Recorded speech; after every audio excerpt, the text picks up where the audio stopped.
বন্ধুত্বৰ ৰং, দি colours of friendship.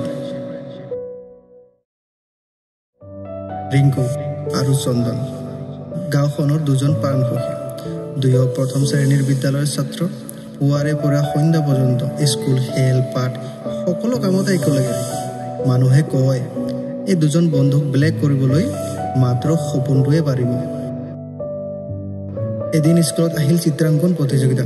দুয়ো অলপকৈ আঁকিব জানে, কিন্তু চন্দন অলপ বেছি ভাল আঁকে। ৰিংকুৱে জানে চন্দনে অংশ ল'লে সঁচাকৈ জিকিব।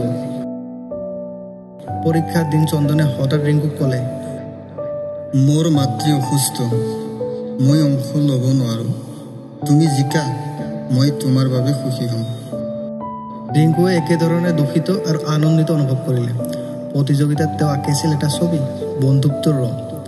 চন্দনৰ অভাৱত আঁচনি অলপ শূন্য লাগিল, কিন্তু তেওঁ আন্তৰিকতাৰে ছবিখন আঁকিল। ফলাফল আহিল, ৰিংকু দ্বিতীয় স্থান লাভ কৰিলে। প্ৰথমজন হ'ল এখন নগৰৰ স্কুলৰ এজন ছাত্ৰ। পৰদিন ৰিংকুৰ ঘৰলৈ চন্দন আহিল হাঁহি মুখেৰে। ৰিংকুৱে সুধিলে, চন্দন, তই নাথাকিলে বহু খালী খালী লাগিল। সঁচাকৈ তোৰ মাক অসুস্থ নে? চন্দনে চকু নুমাই ক'লে, সঁচা কওঁ, মোৰ মাক সুস্থ আছিলে।